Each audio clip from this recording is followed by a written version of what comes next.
everybody. I'm Joy Vernon, and I am the organizer for the Greater Seattle Tarot Meetup. And we are going to be looking at tarot and alchemy, the symbolism of the Caduceus, and do a 7-layered Caduceus tarot spread. So that's what's in store for us today.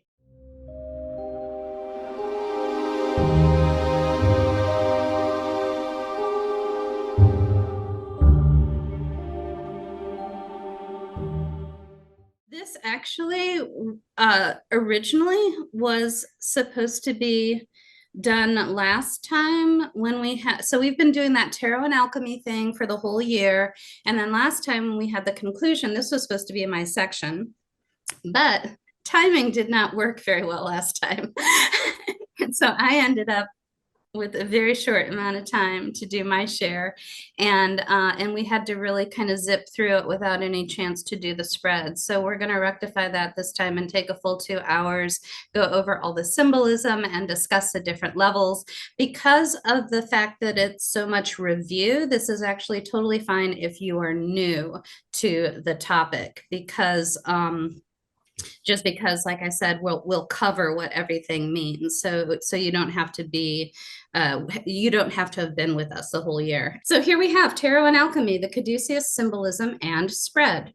So our agenda roughly is that we will look at some of the symbolism of the Caduceus. And then we've got a, if you were here last time, we did go over this a little bit, but we'll look at the image that's titled, "At Last We Are Crowned by You."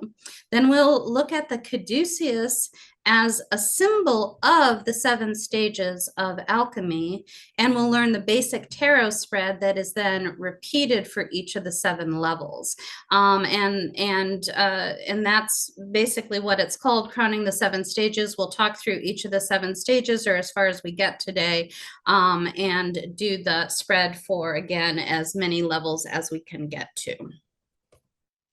So to begin with, what is the origin mythologically of the Caduceus? And if you're not familiar, the Caduceus is this figure over here. It's a staff or a wand with 2 snakes twined around it.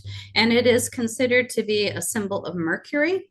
And we'll get into a lot of its additional symbolism as we go. Incidentally, if you look up to Caduceus online, a lot of writers immediately associate it with the medical field, and that's actually the top results that you see. And the Caduceus is not associated with the medical field. The staff of Asclepius is, and the staff of Asclepius has 1 snake wrapped around a rod. But regardless of the different symbols, I mean, even Moses had a staff that at one point turned into a snake. So the idea of a staff and snake symbolism is very pervasive, and in a very, if you think about it, it's a very odd, it's a very unusual symbol, and yet it shows up all these different places. So we'll go into it a little bit more. So the origin of it, according to Greek mythology, is this story here. Tiresias was walking along and saw 2 snakes mating. He hit them with his staff in order to separate them. Hera saw this and punished him by turning him into a woman. And she lived as a woman then for 7 years, got married, had children, maybe was already married, I don't know, but at any rate had children, and lived a life as a woman in that time and culture. 7 years later, Tiresias again saw 2 snakes mating and again struck them with the staff. This time, Hera turned her back into a man. And so here is our Tiresias and the 2 snakes. And so again, we see, we already have some ideas of changing from one thing into another, an idea of mating, or reproducing, I guess. So we already have a few little, and maybe a little bit of punishment or lessons learned. Well, the Tiresias didn't seem to learn I don't know, learn the lesson and knew if I want to be a man again, I need to hit these snakes, or maybe didn't learn the lesson and went ahead and hit the snakes, even though Hera had not liked it. So a number of things to think about there. So another important symbol that I wanted to bring up that is kind of related to what we're doing today is something that Penny mentioned in our coagulation episode that we had it would have been in September, I believe. And so she pointed out that the word lapis, which means stone, is also a word that means milestone or waymarker. And when she mentioned that, it immediately made me think of the Herm, which is a pile of stones or a stone column. And let me take my picture away so you can actually see this. And so that stone column there, frequently, again, a stone column that was frequently carved. And when it was carved with the head of a man or the head of Hermes and with the genitals down here, which somebody broke off the important part. So I'm not exactly sure what that means or what they wanted to do with it. But at any rate, so it was a stone column, sometimes carved. It would be by the sides of roads, particularly at their crossings or at the boundaries of lands. And so again, the idea of a crossroad or a boundary when you're crossing from maybe a county into another county, or from one person's acreage into somebody else's acreage.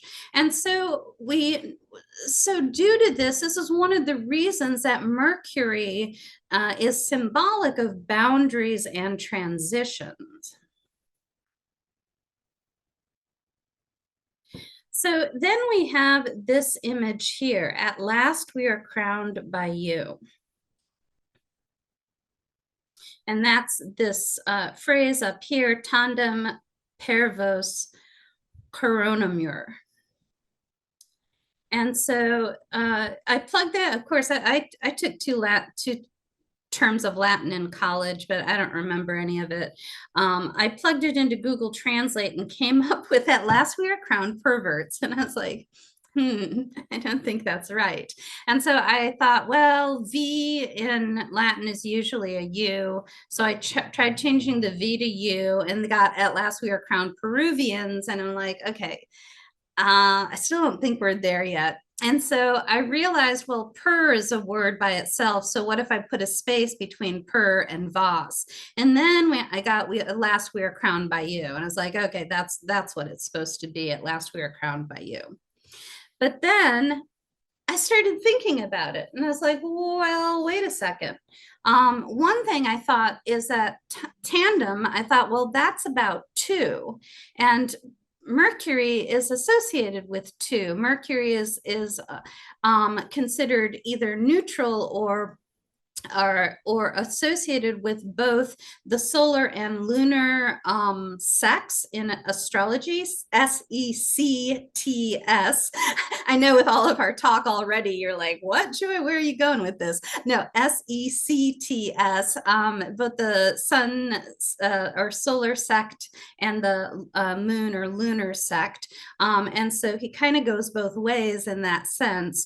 And we've already seen him as, or seen the symbolism of Tiresias transitioning from one thing to another and back again. And so I was like, and we see, and very literally just in this image here, we see two faces. So I was like, well, but doesn't tandem represent two? So, and I'll get to that in a second, but its original meaning was at last, eventually, or at length, as in the beginning and the ending of something, like the length of something, as well as at last, you know, after a long time type of idea. And so a modern meaning is two together or one in front of the other, like a tandem bicycle. It turns out that is a later meaning, which I'll get to in the next slide. So, but then I started thinking, well, if there's two things, what exactly does pervert mean? And I definitely am not trying to reach out to the perverts in any way, shape, or form, but I am curious about what this meant. And so I looked it up, and it's from a word meaning to turn.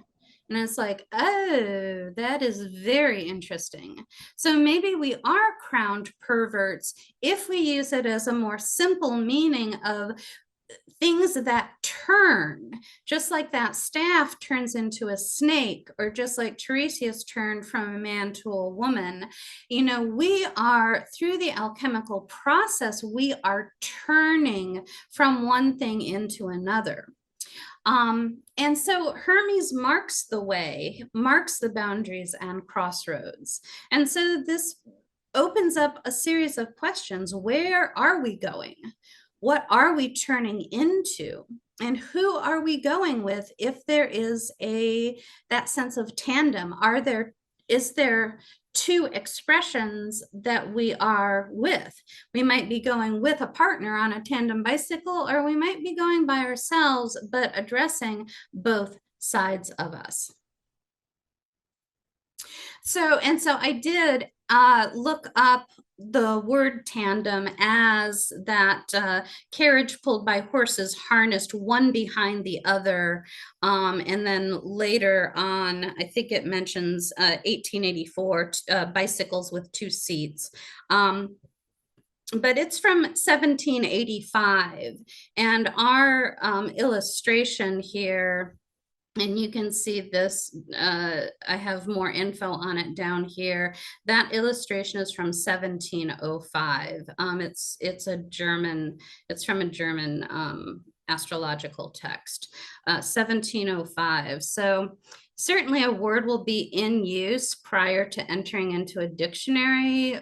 I don't know if it could be in use for 80 years, though, before somebody manages to add it to a dictionary or to write it down somewhere. So I don't think it was really being used to represent two things yet, but nevertheless, very interesting.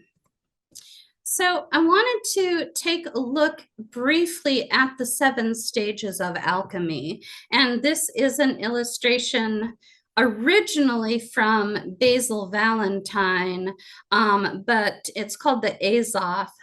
But this is a variation that Dennis William Houck developed. And the difference is that the 7 stages are associated with the planets. And so they're labeled here as these rays. There's a ton of symbolism in this, and I'm not going to go into all of it. But the rays are labeled 1, 2, 3, 4, and so on through 7. And they're associated with the planets. And then in Basil Valentine, the planets go in the Chaldean order, which is Saturn and Jupiter, Mars, and then the Sun, and then Venus, Mercury, and the Moon. But Houck rearranges it and puts Venus here and ends with the Sun, which makes, there's really good reasons for both orders. So I'm not preferring one order over the other, but it is one of the simple but compelling arguments for this order is that we start with Saturn as lead, go through the different stages, and end up with the Sun as gold. And so that it is a fairly logical way of ordering the planets. And this follows what we call the Thema Mundi. I talk about it. There's in one of my blog posts, I have a Tarot and Alchemy series of blog posts. I didn't get very far. There's maybe only 3 of them, 3 or 4, 3. But at any rate, if you want to know more about the thema mundi and alchemy, search those terms on my blog and you will find out more about what that is and why it matters. Basically, it starts with Saturn as the ruler of Aquarius and then goes backwards Pisces and let me see where I'm at. Aquarius, it goes forward. Aquarius, Pisces, Aries, Taurus. And you can see that these are planets that rule each sign. This rules Aquarius, this rules Pisces, this rules Aries, this rules Taurus, this rules Gemini, Cancer, and ends with Leo ruled by the sun. And Leo is the king. And so there's some very interesting symbolism there, but we're not going to go into it today. So what we are going to focus on is this order. And again, I wanted to mention that there's two orders so that you know that we are working with the one that takes the sun out of order and puts it at the end. And this order starts with Saturn ruling the first stage of alchemy, which is calcination. And so we can map those 7 stages onto the Caduceus. And so that first stage, calcination, is where these two tails come together. And then Jupiter, dissolution, is where the coils spread out. 3, separation, is where they come together again. And that might seem a little bit odd. Well, is it separate? Shouldn't that be them going apart? But what's really interesting is that when you look at the 3 stages of alchemy, which is black, white, and red, this is black. This is black. This is where it changes from black into white. And then this is white. And then again, it changes from white into red. And then we've got red for the other 2. And so so separation is actually where it comes together but changes from black to white. And then Venus is the open part. Mercury, it changes again from white to red. And then the moon is distillation or reddening, and the sun is the wings here, which is coagulation, or that final achievement of the philosopher's stone. And we're going to go into, it seems like a lot of info right now, but we're going to go into each of these in depth and as discussion points later on. So the other thing, and again, this seems like an info dump, but it will start to open up. The emerald tablet is the basis of alchemical symbolism. And the emerald tablet is traditionally associated with Hermes Trismegistus, Hermes being another name for Mercury, Trismegistus meaning thrice great. And often, a lot of times, there's the idea of being crowned 3 times, or the idea of being of having to work through something three different times, which is all relevant to the process of alchemy. And they say that you have to work through the 7 stages at least 3 times. There's ways of arranging it in 3 stages, 4 stages, 12 stages, and so on. There's a variety of ways, but this is most common. And so here we start with the emerald tablet, and I used a translation from somebody super famous, Isaac Newton, I think, is what this translation is from. It's like, what, really? But it was, if you search online, it's easy enough to find. This is probably the most common translation, and the one that sounds the most familiar to me. And so the emerald tablet has these different paragraphs. Each paragraph starts with a red letter, and the word red is rubeus, and so those paragraphs are called rubrics. And so the first rubric is it's true without lying, certain and most true.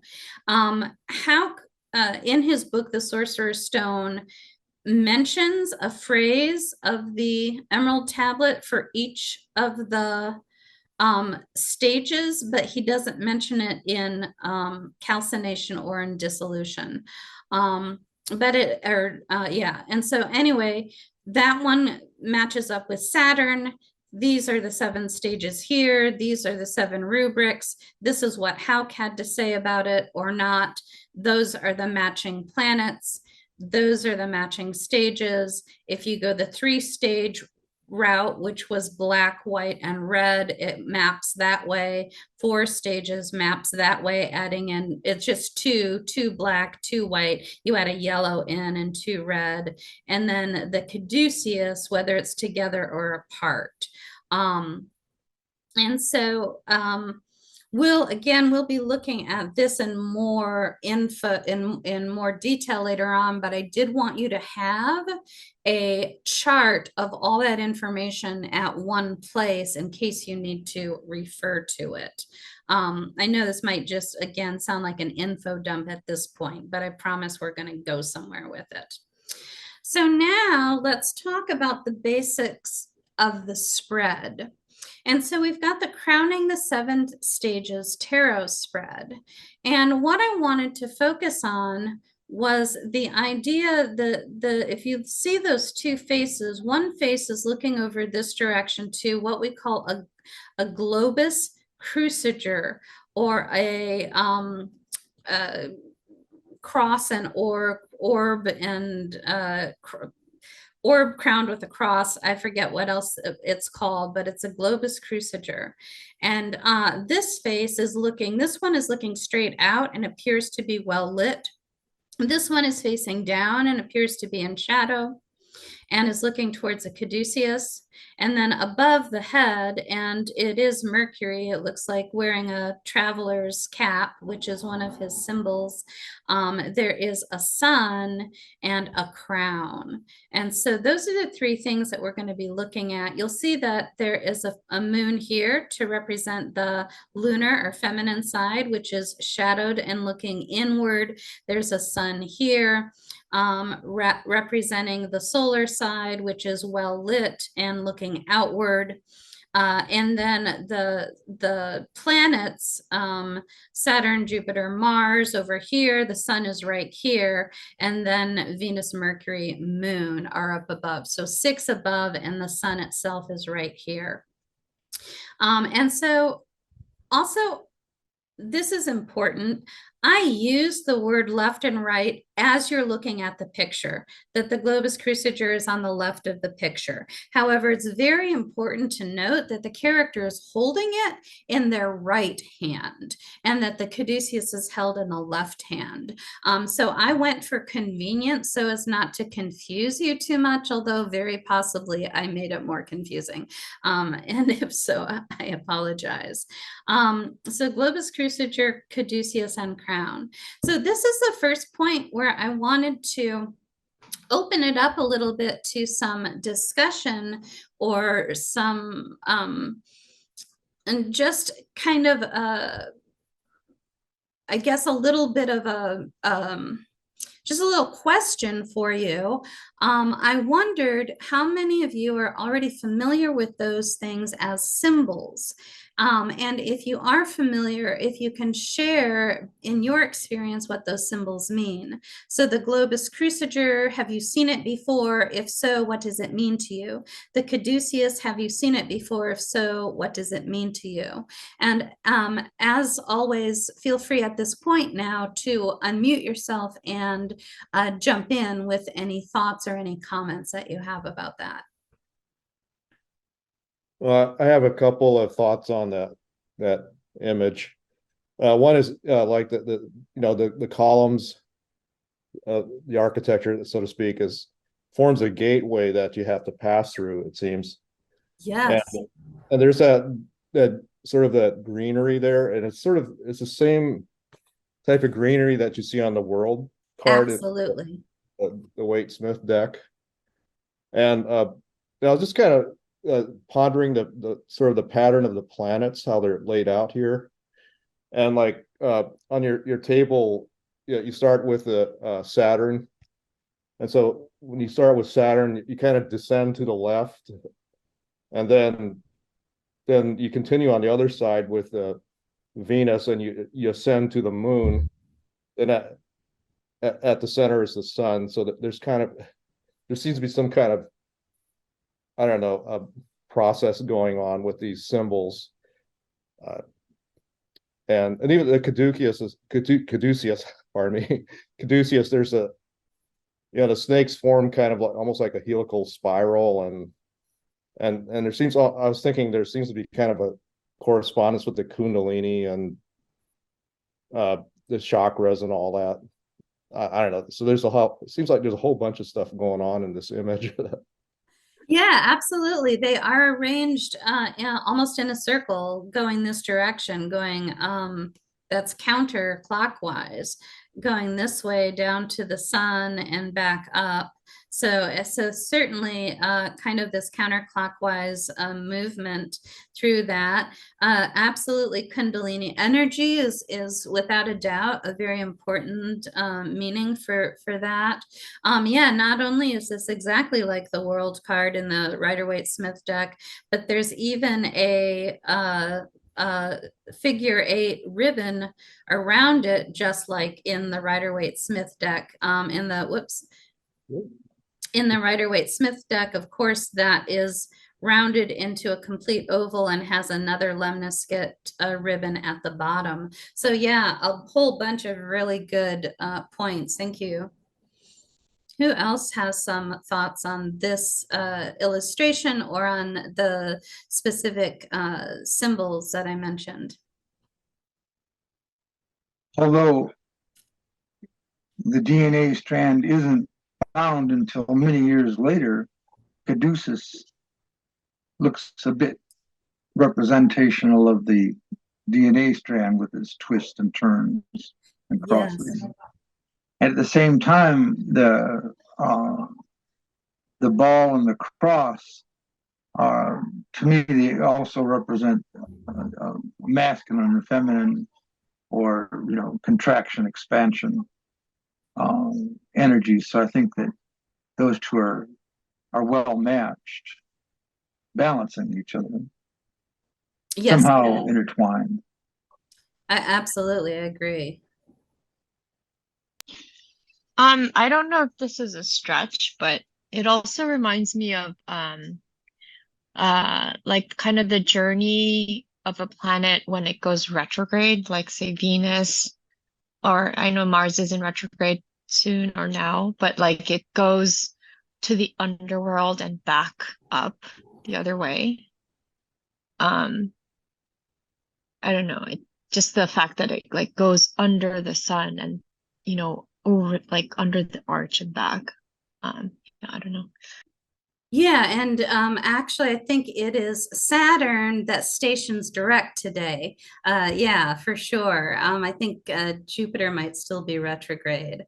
Yeah, definitely. I love that idea of the retrograde and that idea of coming into, just as you said, precisely that a planet's retrograde brings it into that kind of connection and alignment with the sun and out again, particularly with an actual conjunction when we're talking about the inner planets. Yeah, so and that is symbolized by that descent to the underworld. Yeah, really good point. Really good point. Hey, Joy, I had an awareness. If memory serves me correctly, I think in ancient astrology, the sun represents spirit and consciousness, human spirit and consciousness. And I might be pointing out the obvious, but like with the sun crowning Mercury's head, it kind of underscores the importance of that time of, higher learning, intelligence. The sun is an expression of our highest intelligence. And so that's what speaks to me the most in this image, or at least one of the things. And also I noticed maybe I'm thinking too much on it, but the coloration of each of the glyphs for the planets obviously is specific to, like the white of the moon and the red of Mars. It was very specifically done in terms of the colors chosen, which I think is pretty Yes, and absolutely. And this image is one of those that was hand colored by Adam McLean, which I think I mentioned earlier. Yeah, that this was from, and it is copyright by him. And I used a bunch of his images this time, and they're all marked, but I'm glad you brought that up, that it was very consciously done. And that's because Adam McLean is a master of alchemical symbolism. So absolutely, he did go in and use all the appropriate colors for this. And yeah, I liked everything that you said is precisely what we're going for. And I think it's very telling that you mentioned the sense of the higher consciousness or the higher intelligence, I think. And that is really a profound statement in and of itself, because I think people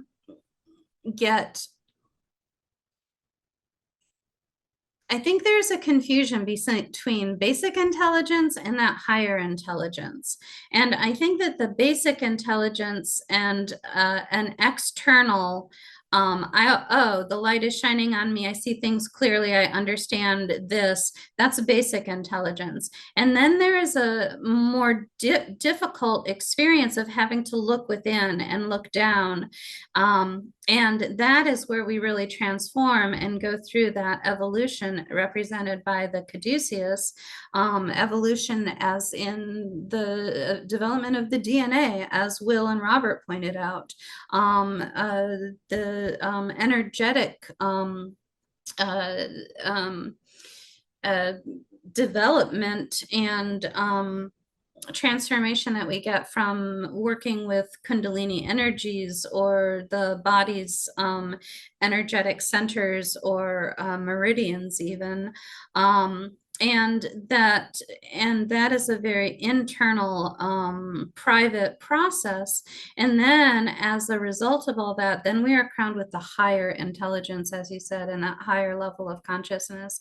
And so that is it's really nice. And it does represent kind of a solar side here that is that simple intelligence, and a lunar side here, but this is exactly as you said, that higher intelligence. So I totally love that, and find that to me is also kind of the basis of what I saw in the image here.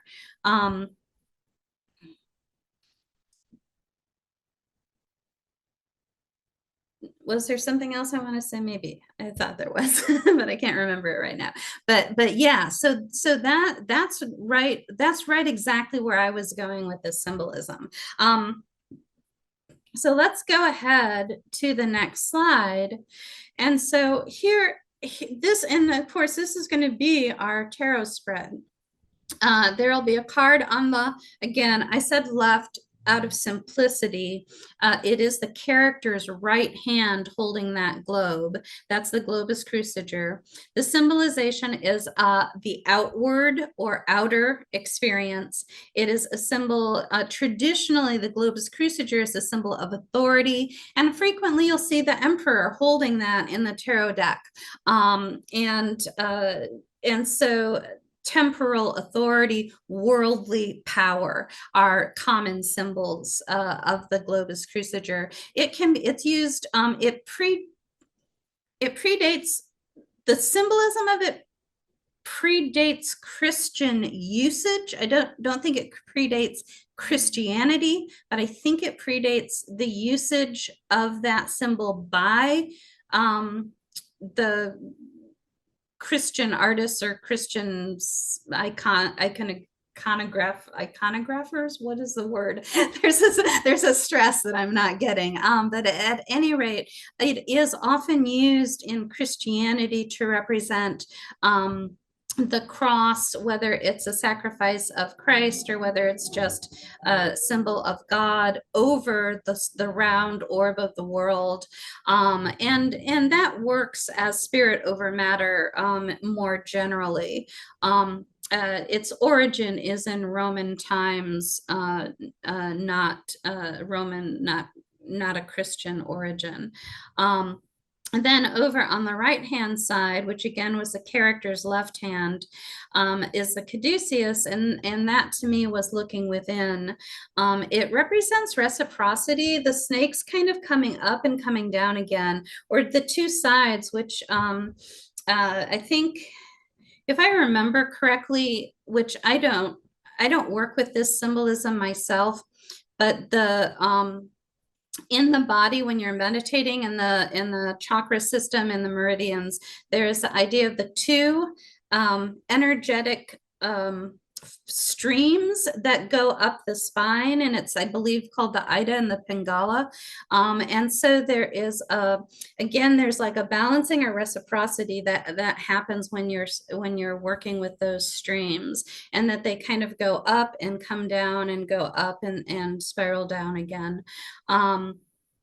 And the idea of transitions or even evolution is all what we will traditionally see with that Caduceus imagery.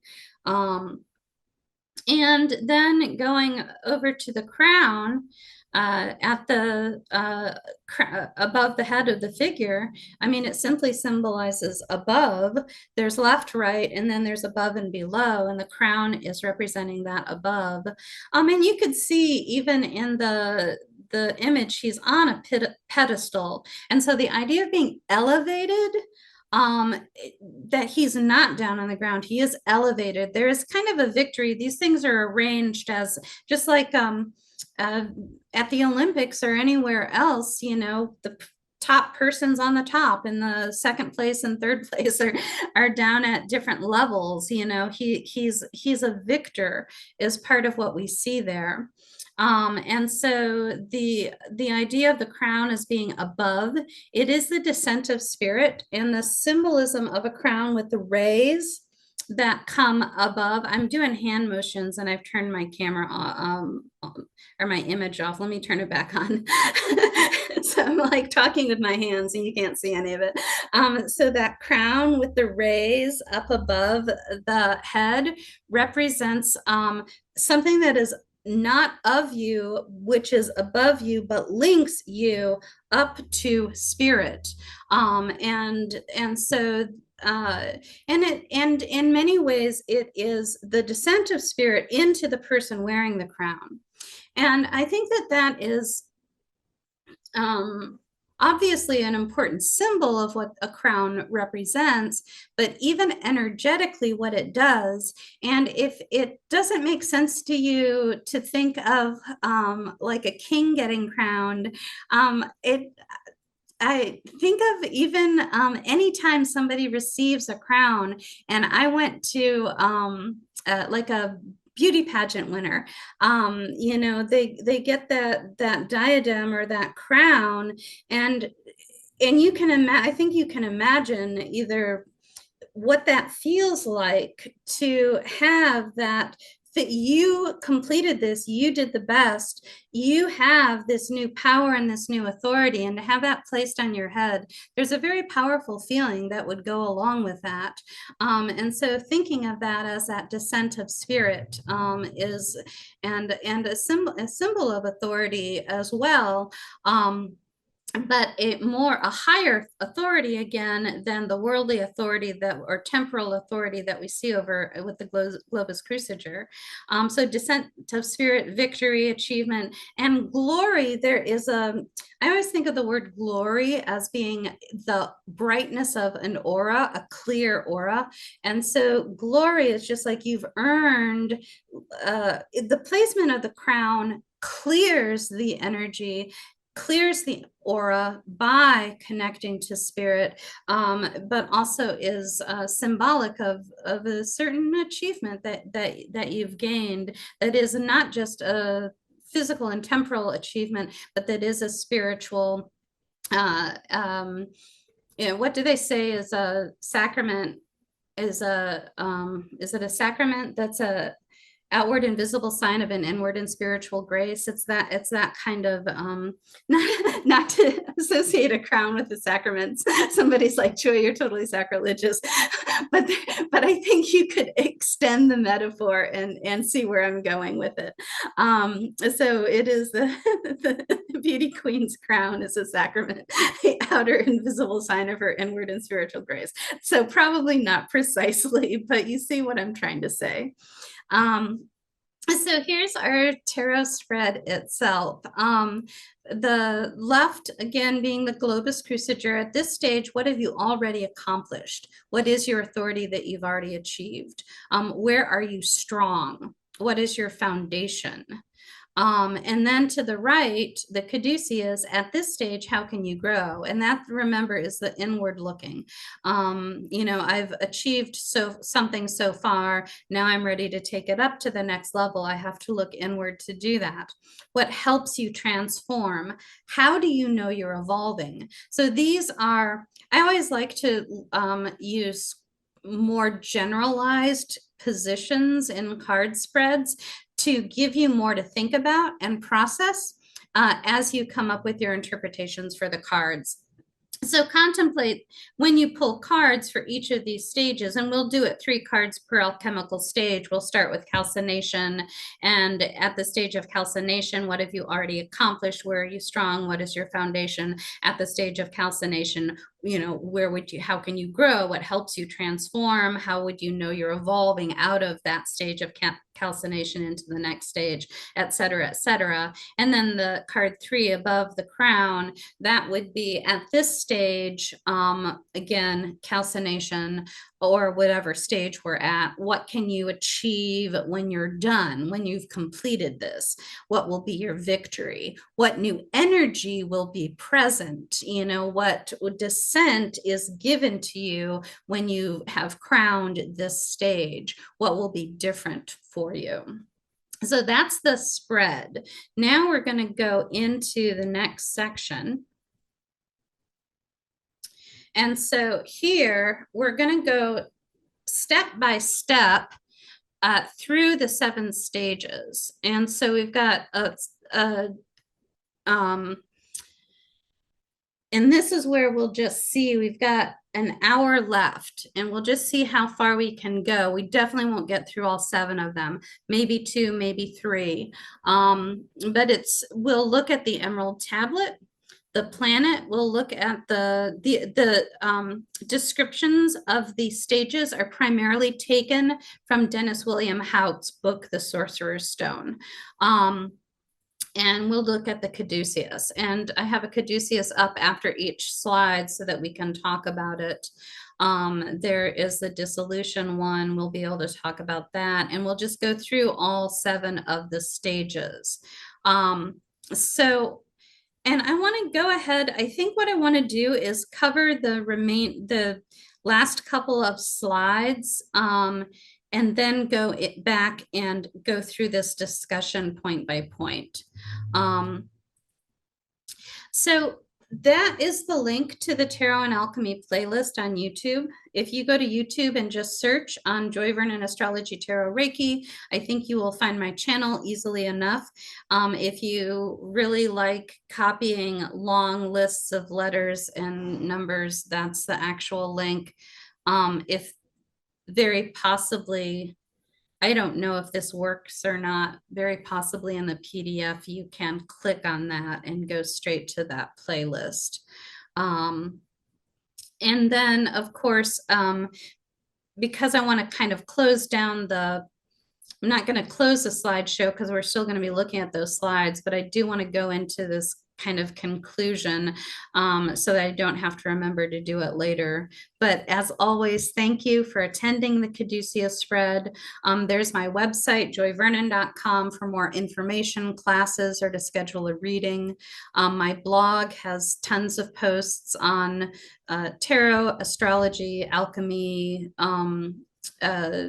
Reiki, meditation, Kabbalah, lots of Kabbalah, things like that. We have a lot of great events at the Greater Seattle Tarot Meetup. You can subscribe to me on YouTube.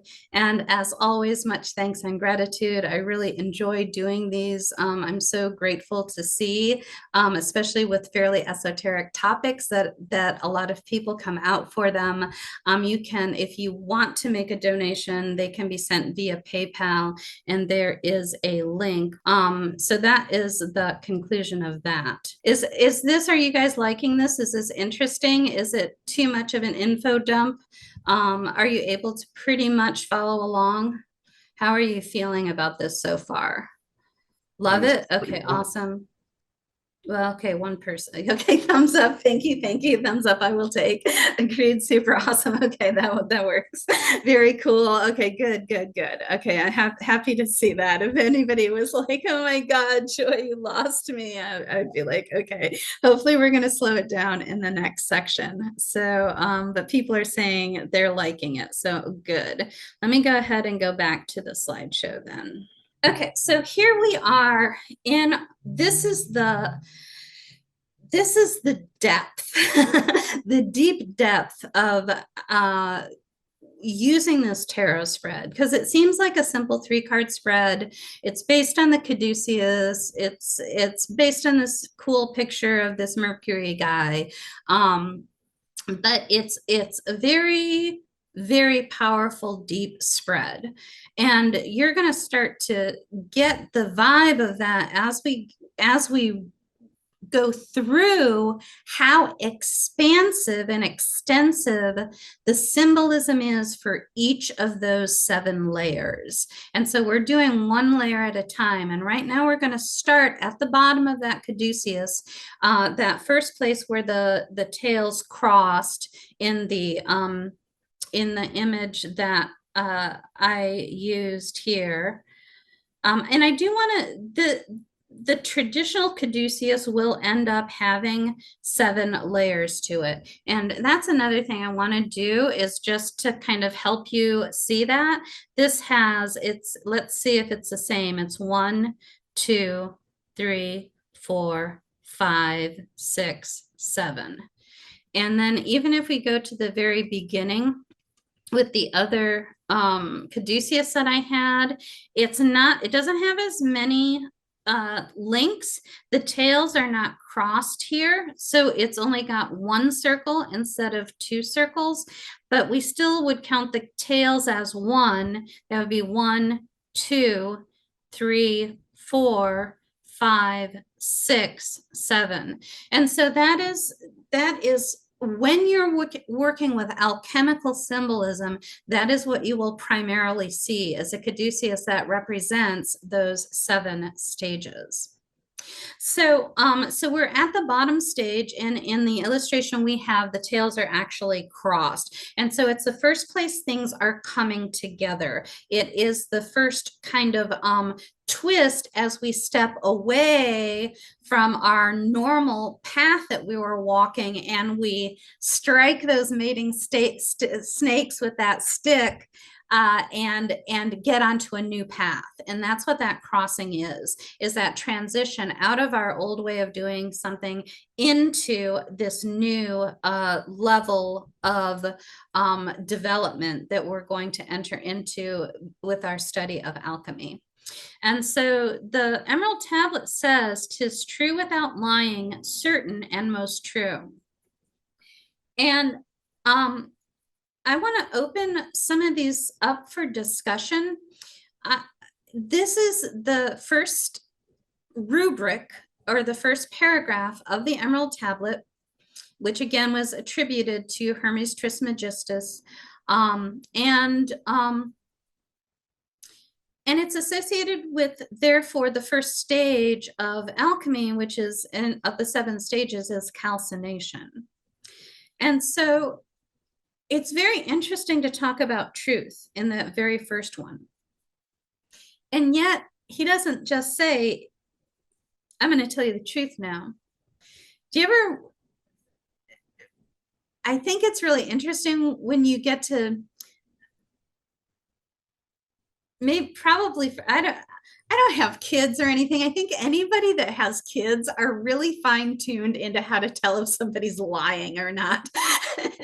And my cat's pretty straightforward in what he wants. He's like, food, let me on your lap to get petted, let me go outside. He doesn't lie about things, but kids do. I think anybody with kids are really tuned into whether or not they're lying. I think those of us without kids mostly get it from TV. We're like, how do you tell when that character is lying about something?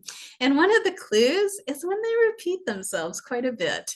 Oh, I swear it's true. It's really, really true. I swear it's true. It's like the very first line, it is true without lying, certain, I swear to you, this is most true. This is the best truth. It's like, okay, wait a second. So this right off the bat, I do think that they're trying to get to the truth. And I think the very syntax of the line also says, but the truth is clouded with things that are untrue. I think that is the syntax and underlying confusion that is being presented here initially. I'm going to tell you things that are true, but I'm not going to tell you everything. You have to this is a detective game.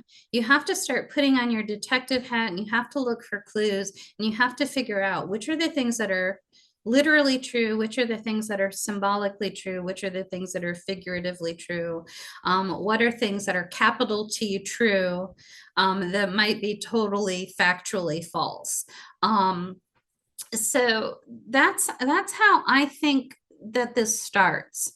The planet is Saturn, and Saturn is known as that outer planet of limitations and endings. It is associated with the one that's really popping to mind is fears. I think confronting fears is a large part of what this stage is about. And the idea of calcination, calcination comes from the word calc, which is like calcium. It's a fine white ash, and is the result of burning something away. And so what can we burn away to arrive at the truth? Physiologically, it's metabolism. Psychologically, it's a destruction of the ego, and the destruction of our attachment to material possessions. So I want to open again a little bit of an info dump, but this, in many ways, I will remind you that this seems like a lot, but we are looking at some of the most basic symbolism for the study of alchemy. So I want to open it up to some comments now in terms of when we're looking at our tarot spread, our globus cruciger, what have we already achieved at this level of calcination? Our Caduceus, how can we evolve this to the next level? How do we know that we're growing in this area? And then that crown, what will the achievement be when we conclude this stage? I want to kind of open that up to just discussing what does any of that even mean in relationship to this stage? And I know that's kind of, I said, I don't know if it was last month or the month before, I said, I'm not very good at coming up with the discussion questions. They're much more like essay questions. And it's like, you've got 30 minutes, go. But if anybody wants to unmute themselves and just start with, what's striking you about this idea? When you think of calcination in your own life, I don't necessarily want long stories.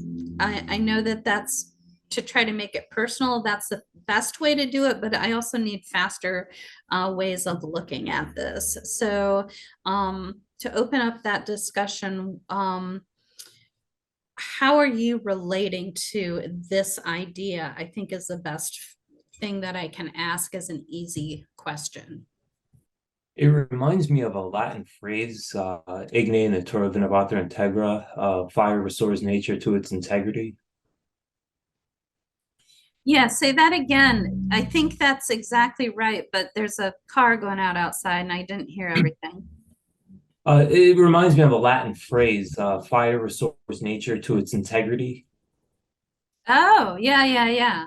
I like that. So explain what that would mean for you. What does that integrity mean for you? This burning away impurities, and just leaving the integral self intact. Yeah. I think when I think of integrity or something that's integral, I do think of the basis of something, the thing that can't be altered.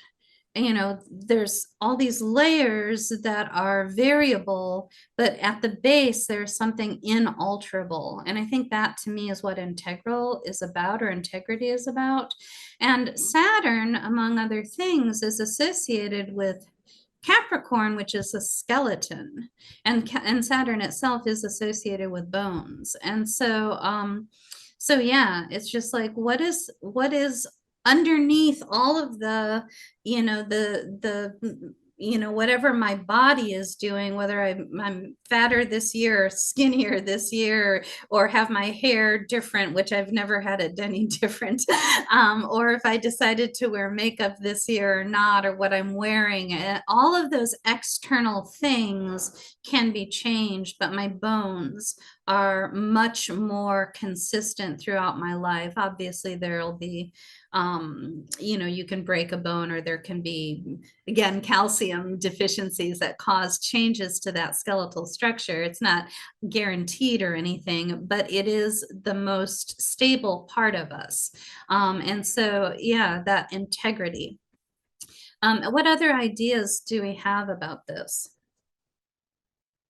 Joy, what comes to my mind is like when we study Kabbalah together, it brings to mind the mythological principle of the path of Shin, which is rebirth through fire. Yeah.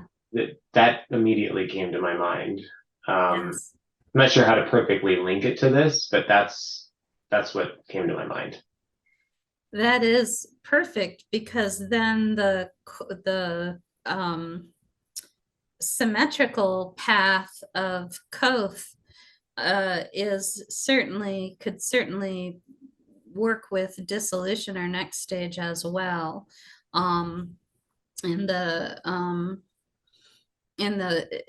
first path, the last path, which is the first one you travel when doing path working 32, would be that kind of traversing. I mean, it's a Tav is the cross, which is our globus, the cross on the orb, and knowing that we're headed towards the crown, all of that, and that would be the descent into the process, and then going immediately into the path of Shin, which is burning away. That is a really on spot correlation, without a doubt. Really interesting. We'd have to work to get all the layers matched up. But yeah. Cool. How would you, based on your work with the path of Shin, or meditations that you've done, what are some kind of basic experiences or things that you've learned about that? Mm-hmm. Yeah. For me, a lot of it, like linking it back to your point about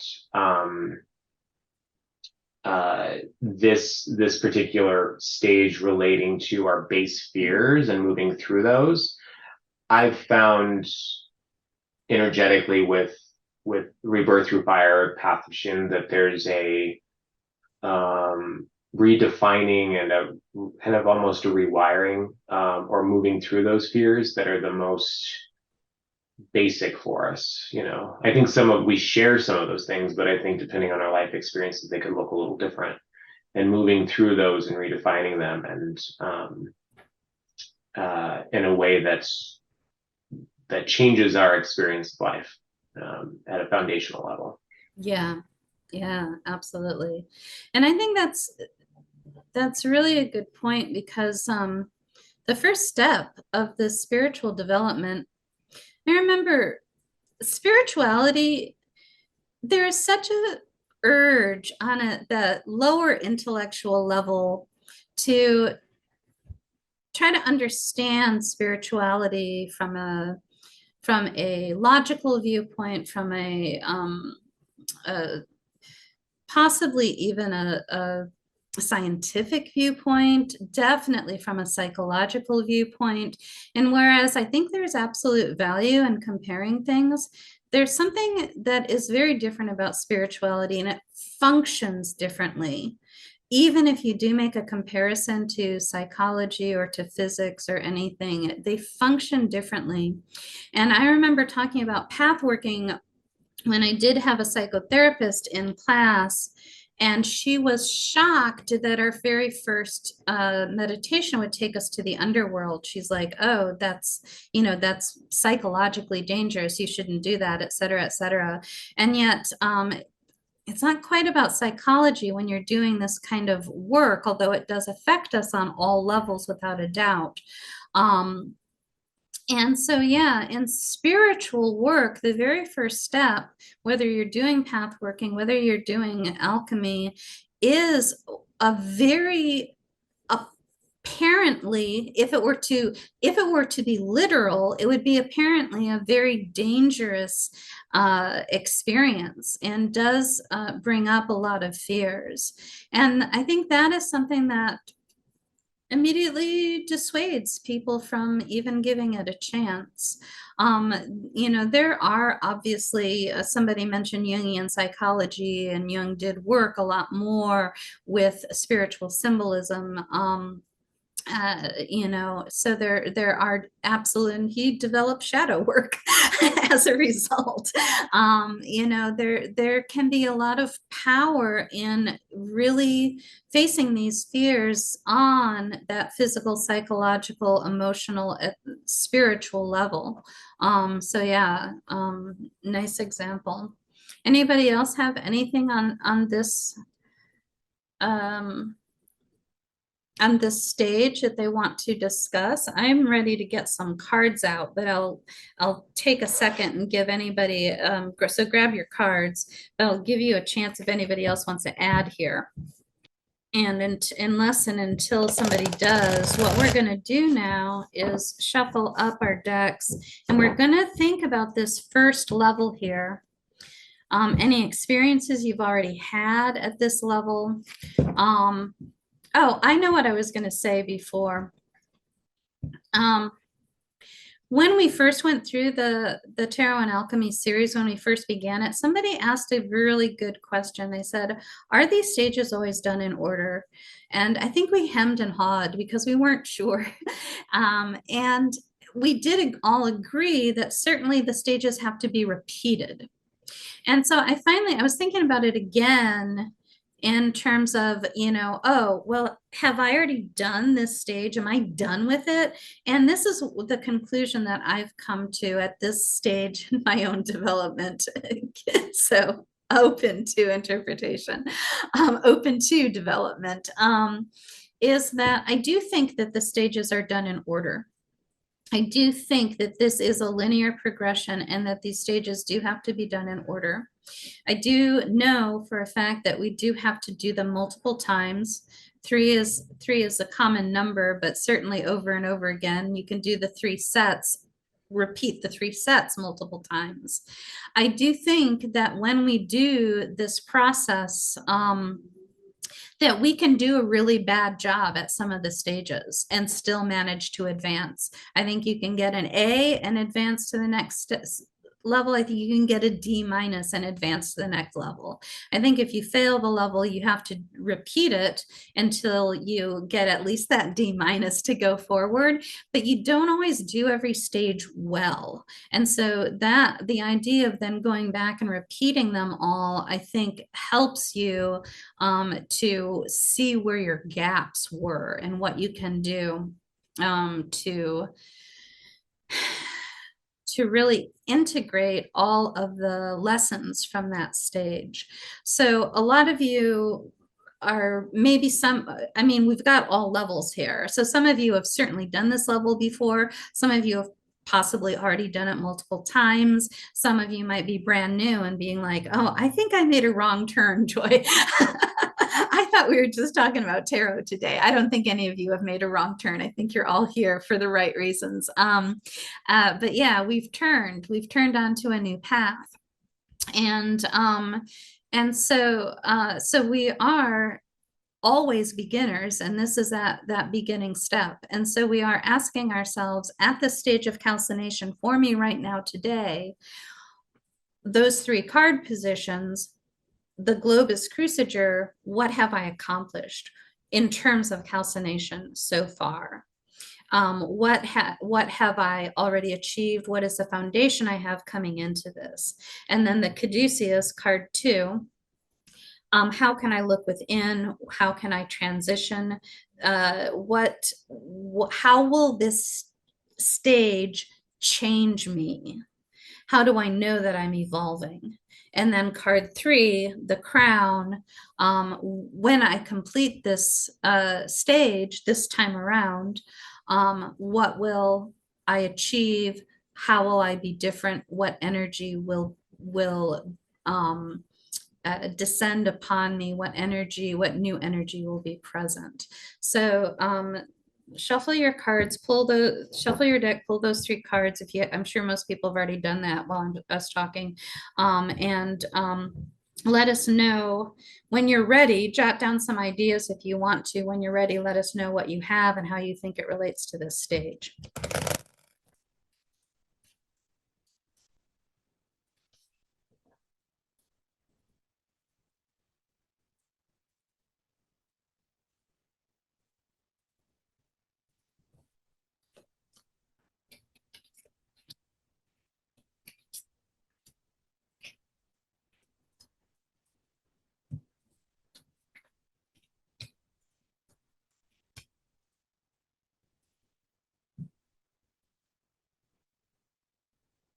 Man, I love doing tarot. My Caduceus card is the Ace of Vials and has that twist in it, just like the Caduceus. Very amazing and cool. And my calcination, my globus cruciger, shows somebody kind of dissolving away, which is maybe a little bit of the second stage, but certainly the idea of losing parts of yourself, losing the head, losing the mind, losing the ego is really a strong part of that card. So super literal. And then I got this really beautiful rainbow 10 of vials, 10 of cups card for my crown. So I'm already like, woohoo, this is awesome. Anybody getting some really good cards and really helpful cards? May I share? Yeah. Yeah, so for card 1, I got the moon. For card 2, I got the sun. And then for the crown, I got the King of Pentacles. Wow. Yeah. Do you want to address some of your first thoughts on that? Well, it's interesting because we were talking about fears, and I feel like the moon will often relate to confronting those or managing them in a certain way. And so that's interesting in terms of what have I accomplished or where am I strong, which I don't perceive myself as strong in that regard, but maybe I am more than I think. And then the Caduceus, how can I grow? And the sun I think of as joy and happiness and fulfillment. And I feel like that's always an onward or an ongoing growth trajectory for me, is moving into those higher states of consciousness that embody joy happiness and fulfillment. So that makes sense. King of Pentacles, well, I mean, my sun sign is Taurus. It seems very apropos in that regard. What can I achieve? I think leveraging it to be more effective in the earthly realm, managing practical aspects of life in a way that's optimal. That's what's coming to me. Yeah. Yeah, and I can see kind of simply a lot of achievement on this level already. And again, simply. The other thing that's really cool is that the first two cards were the moon and the sun. Mm-hmm. Yes. And so the moon was on the solar side and the sun was on the lunar side. And so the idea that you've already turned, you've already gone through that transition and brought the inner to the outer and the outer to the inner. You've struck the snakes one time. Hera's already changed you once, and perhaps you're being changed back. That makes sense. Yeah. Love it. Who else has some cool cards I want to talk about?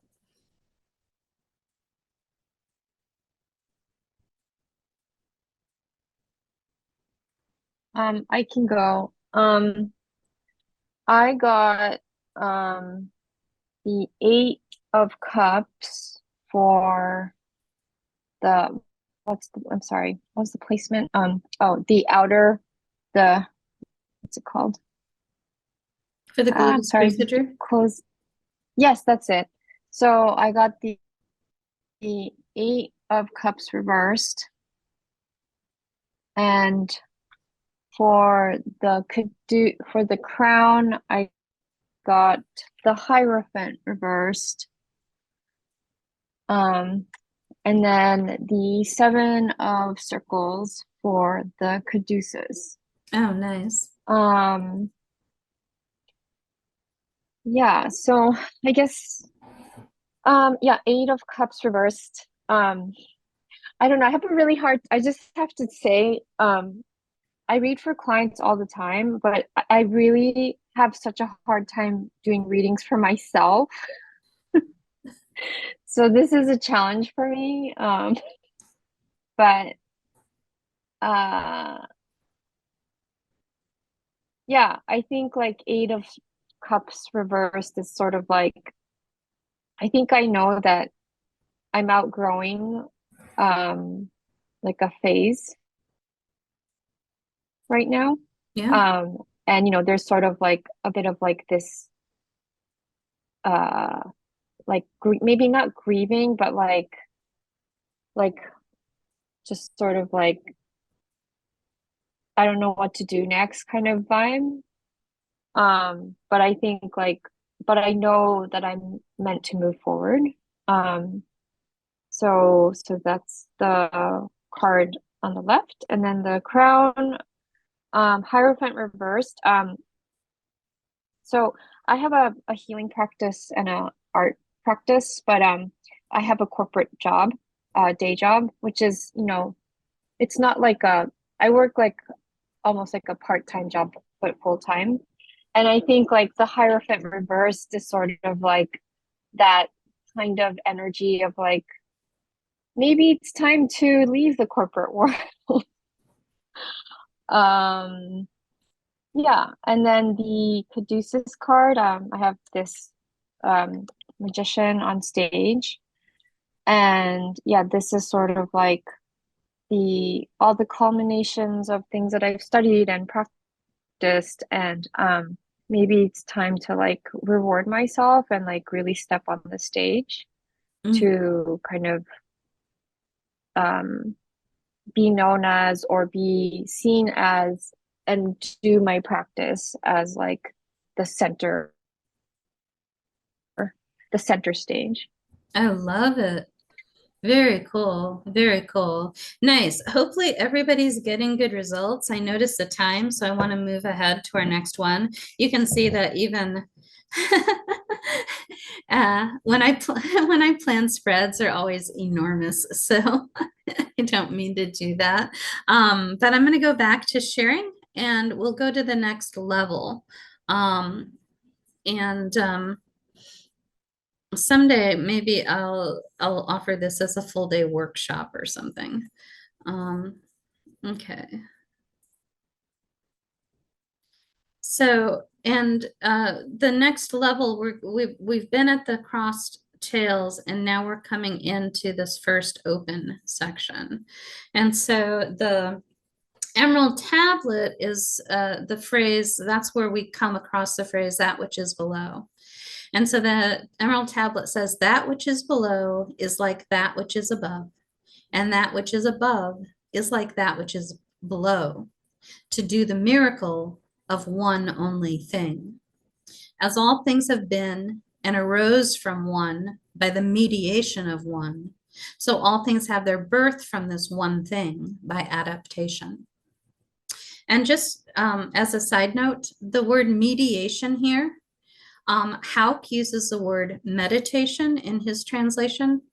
And the source that I had actually had a footnote on this word saying that it is not, it's really common to find people doing typos between mediation and meditation, but this possibly those typos or transcribing errors go back thousands of years, because the original of this, there are existing copies, some that say mediation and some that say meditation. So the confusion over that word does go all the way back. So that which is below is like that which is above, and that which is above is like that which is below, to do the miracle of one only thing. As all things have been and arose from one by the mediation of one, so all things have their birth from this one thing by adaptation. I think the first thing that comes to mind here is that contrast between "'tis true" and "without lying" and completely true, or whatever the first one was that reiterated that truth. And maybe there is a sense of reiteration that something's true and we have to find it to be true again, and we have to find it to be true again. And that is our cycling through this process multiple times.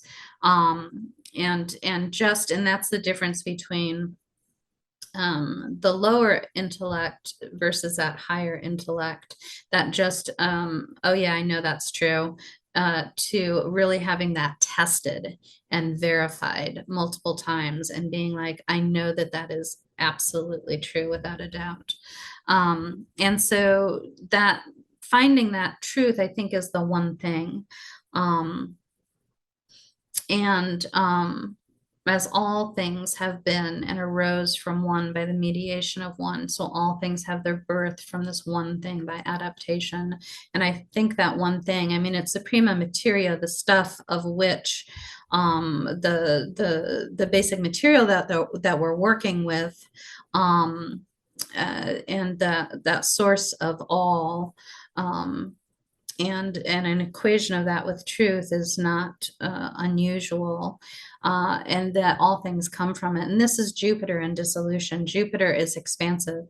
And so we start with that one single truth, the thing that we've tested and know absolutely to be without a doubt true. And now all things can come from it. And that's Jupiter's expansion and this dissolution into something much greater than us. And that's the dissolving. Dissolution is the dissolving or transforming of a substance into a liquid, dissolving the ashes from calcination in water, acid, or another solvent. Psychologically opening the energy channels in the body to recharge and elevate every cell. Psychologically breaking down from artificial structures of the psyche through immersion in the unconscious, such as dreams, voices, and visions. And again, the idea of the Caduceus from our starting point, the Caduceus opening up here really makes a lot of sense with this idea of expansion and Jupiterian immersion. Are there any thoughts about this stage that you guys want to share from your own experiences or your own understanding of this? Joy, may I share? Yeah, absolutely. Yeah, so when I think of the concept of that which is below is like that which is above, and so on and so forth, I think of like this notion that our outer world is but an extrapolation of our inner world, and that we create from the inside out, even though it may not always appear that way. And that as we transform or adapt internally, that means something for that which is outside of us. That's what occurs to me. Yeah, absolutely. Any other thoughts? And again, many of you probably have gone on to pull your cards, but now we're going to do those same 3 cards, but this time asking about our experience at the stage of dissolution.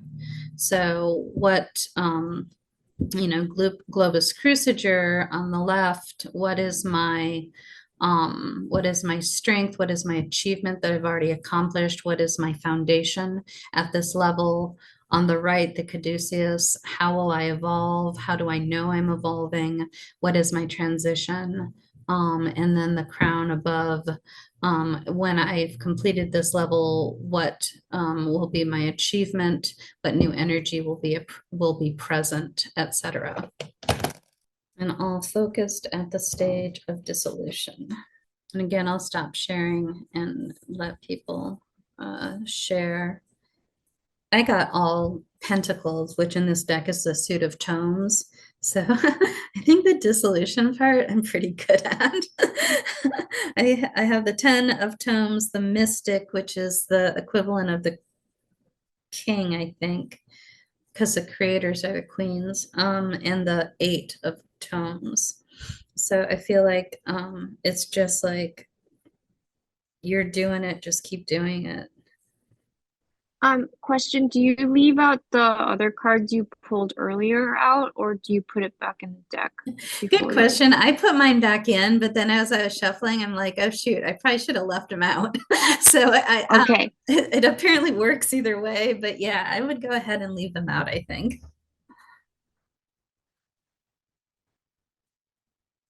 So let me just, certainly I have no requirement that anybody share anything, and this might very possibly could be very personal for people.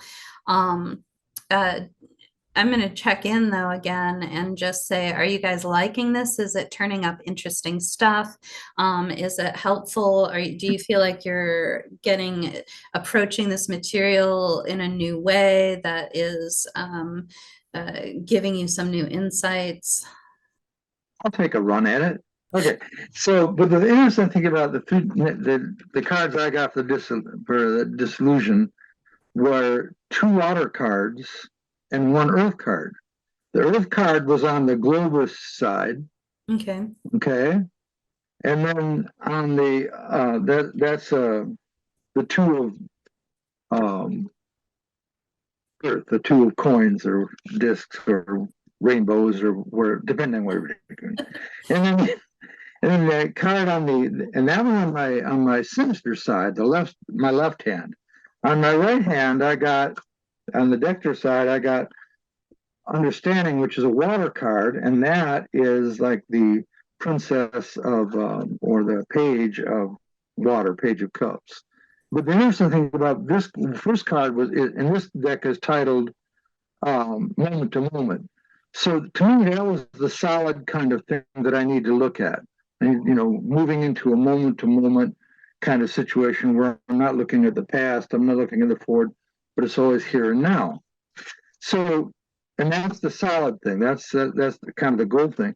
And then this next card, which is the mercurial side, is actually, it's about believing that you're caged, but the door is always open.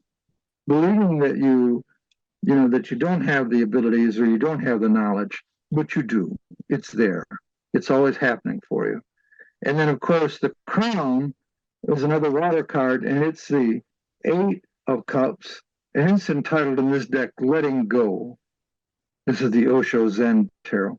Yeah, so this is titled Letting Go, which is really just the crown for dissolution is really just letting go and being not, like you were saying, not getting so intellectual into it, but just to let go and be it, not to think about it, but just to find out, like the first card was about the body, to find out how it feels internally, and then to just be there, just relax into it, and that's letting go.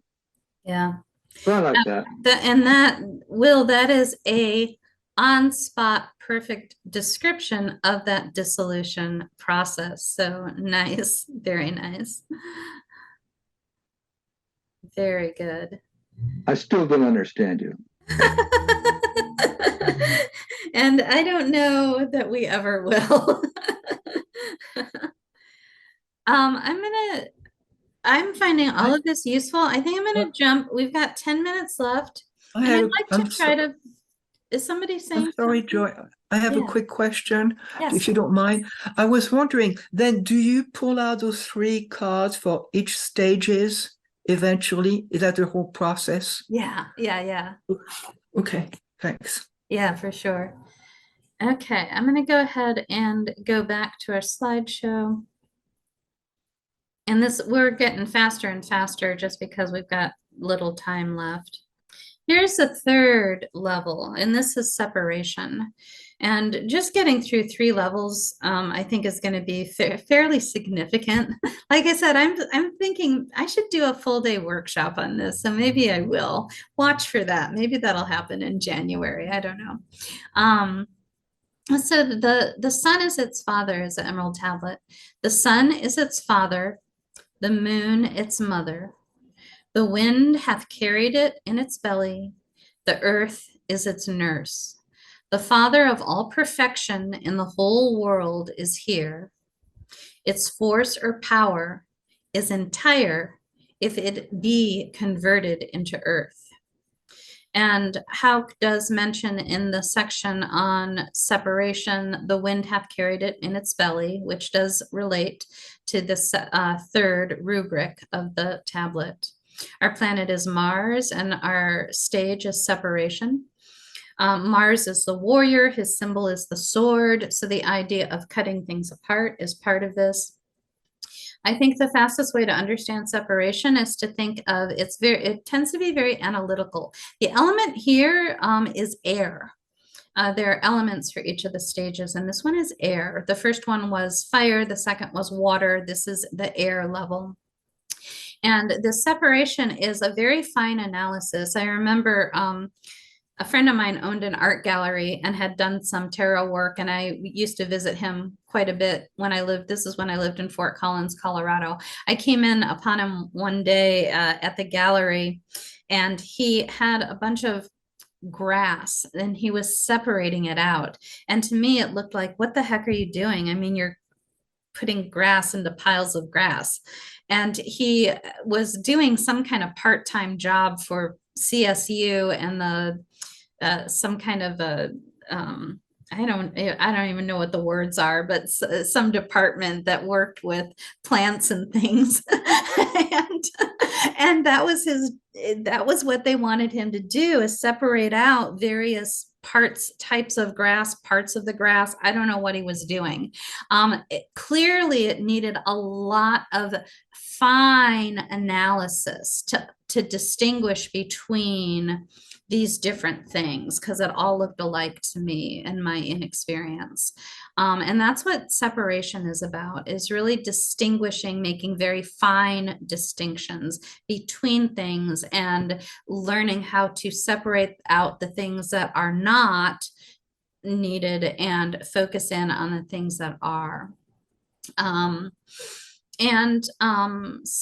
Physiologically, because it's air, it's a controlling of breath, and being able to fine tune and utilize that breath to build energy in the body.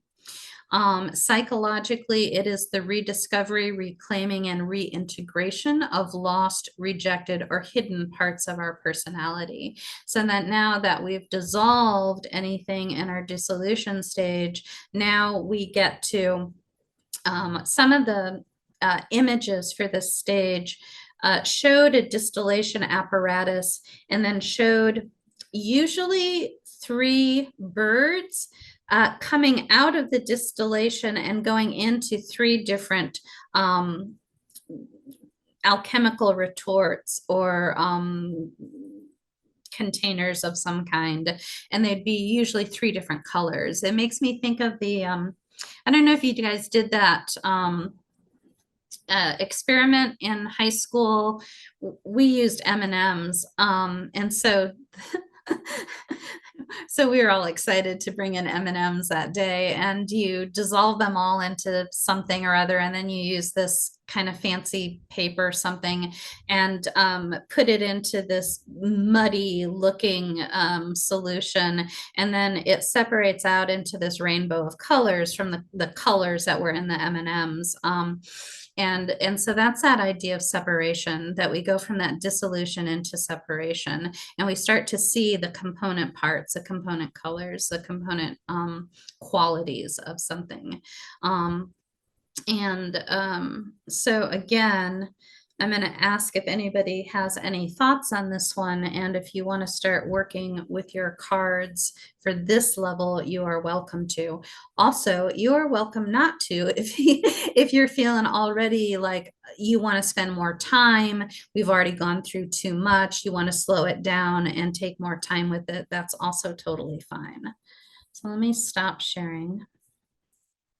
Any thoughts on this one, or comments? Anybody have any experiences they want to share around this level, or a different way of understanding it than what I said? So may I share? Yeah, absolutely.